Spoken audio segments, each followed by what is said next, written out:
सुनना चाहेंगे एक और ऐसे ही राष्ट्रभक्त, स्वाभिमानी एक और रानी थी। उसको लोग हाड़ी की रानी कहते थे। हाड़ी रानी, हाड़ी रानी सलंबर के सरदार राव रतन सिंह चुड़ावत की पत्नी थी।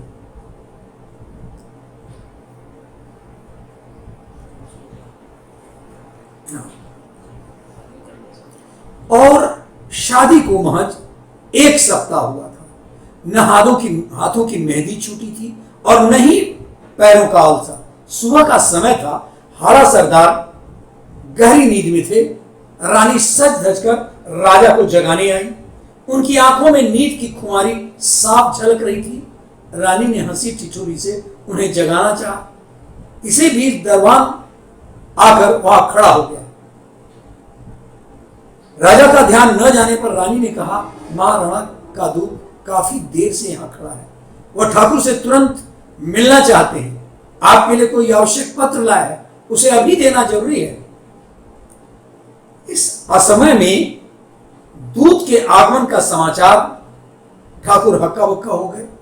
वे सोचने लगे अवश्य कोई विशेष बात होगी। राणा को पता है कि वो अभी ही ब्याह करके लौटे हैं, इसलिए आपात घड़ी ही कोई हो सकती है। उसने हाड़ी रानी को अपने कक्ष में जाने को कहा कि आप जाइए, और दूत को तुरंत बुलाकर बैठाया और बोला, मैं नित्य कर्म से शीघ्र ही निपट कर आता हूं। हाड़ा सरदार ने दरबान से कहा, सरदार जल्दी जल्दी से निवृत्त होकर बाहर आए। सहसा बैठक में राणा के दूत उसकी निगाह जा पड़ी राणा के दूत पर। औपचारिकता के बाद ठाकुर ने दूत से कहा, अरे शार्दुल, तू इतनी सुबह कैसे? क्या उसकी भी अभी शादी हुई थी?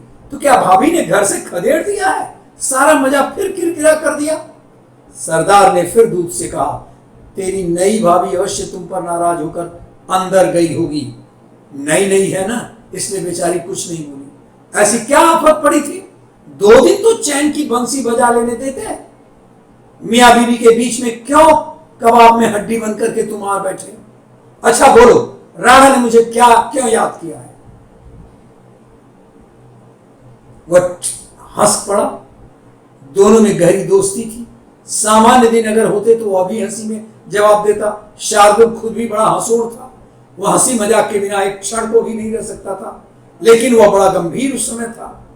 दोस्त, हंसी छोड़ो, सचमुच बड़ी संकट की घड़ी आ गई है। मुझे भी तुरंत वापस लौटना है। यह कहकर सहसा वो चुप हो गया। अपने इस मित्र के विवाह में बाराती बनकर वो गया था। उसके चेहरे पर छाई गंभीरता की रेखाओं को देखकर हाड़ा सरदार का मन आशंकित हो उठा। सचमुच कुछ अनहोनी तो नहीं हो गई है? दूत संकोच कर रहा था कि इस समय राणा की चिट्ठी वो मित्र को दे या नहीं दे। हाड़ा सरदार को तुरंत युद्ध के लिए प्रस्थान करने का निर्देश लेकर वो आया था। उसे मित्र के शब्द स्मरण हो रहे थे। हाड़ा के पैरों के नाखूनों में लगे महावर की लाली के निशान अभी भी वैसे के वैसे उभरे हुए थे। नवविवाहित हाड़ा की रानी के हाथों की मेहंदी भी तो अभी सूखी नहीं थी। पति पत्नी एक दूसरे को ठीक से भी नहीं देखा था, पहचाना भी नहीं होगा। कितना दुखदाई होगा उनका विछोह। यह स्मरण करते ही वो सिहर उठा। पता नहीं क्या होगा इस युद्ध में। वैसे तो राजपूत मृत्यु को खिलौना ही समझता है, इसलिए अंत में जी कड़ा करके उसने हाड़ा सरदार के हाथों में राणा राज सिंह का पत्र थमा दिया। राणा का उसके लिए संदेश था,